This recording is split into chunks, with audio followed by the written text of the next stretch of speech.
How to Be a Gentleman by John Bridges. Chapter 1. A Gentleman Experiences Real Life. This reading and all these readings in this series, of course, is dedicated to one Robert Donnely, the finest gentleman I ever knew, a true Irish gentleman from Boston, Massachusetts. And he sounded with that thick Boston Irish accent. And he was always dressed smartly and perfectly in a suit tie when appropriate. He would wear shorts and flip-flops on the weekends and after work, but during work hours he was always in a three-piece suit. Chapter 1. A Gentleman Experiences Real Life. A gentleman knows how to make others feel comfortable. A gentleman knows how to make a grilled cheese at 2 a.m. and an omelet at 7 a.m. If a gentleman has a cold, especially if he's running a fever, he declines all social invitations. If it is possible, he even stays away from the office. Even if he lives alone, a gentleman never drinks milk directly from the container. A gentleman attends the theater. Because he respects other people, a gentleman always shows up on time for any performance, whether it is a concert, a motion picture, or a stage play. If he arrives late, he does not attempt to be seated until there is a suitable break in the performance. In the case of a play or a musical comedy, his tardiness may require him to wait until intermission. In every case, he follows the instructions of the ushers.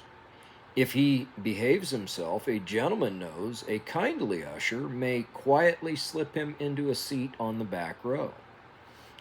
A gentleman never forgets that watching a live performance is not the same thing as watching a TV show in his own living room.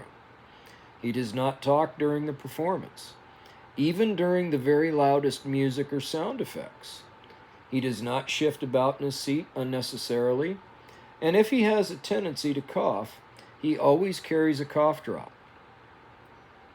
Should a gentleman find himself surprised by an uncontrollable coughing jag, he leaves the auditorium both for his own good and for the good of others. Thinking of others, esteem others higher than yourself. There's some food for thought. Just thought I'd toss that little nugget in. At the concert or at any other musical performance, a gentleman does not applaud until the end of a complete musical number. If he is unsure, he would be well advised not to start an ovation alone. If a gentleman is lost, he admits it. He readily asks for direction. Accept rebuke and correction, dear friends. I have recently, and I needed it. And boy, it came on nice. When it hit, it hit. A gentleman does not pick his nose in public. In fact, he is wise if he does not pick his nose in private, since bad habits are far too easily formed. There's a mouthful of truth for you. And when a gentleman walks his dog, he assumes responsibility for his pet's poop. Have a little baggie. Take care of Fido's mess yourself. Don't leave it for somebody else. When a gentleman arrives late for a church service, he waits for a suitable pause in the service before slipping as unobtrusively as possible into a pew at the back. In a theater, a church, or any place where people have gathered to hear music, a gentleman always turns his beeper off.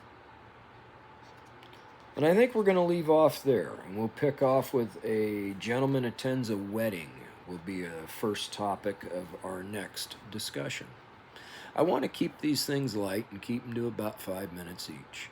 We may wind up with 30 or 40 videos by the time this is over with, but that's not my worry. God bless you. And I hope that ladies and gentlemen both found this enlightening. For, as it was said in the previous video, it is the ladies who have often set the rules of decorum by which gentlemen have chose to follow. God bless you, especially you ladies that tame us old feisty guys down.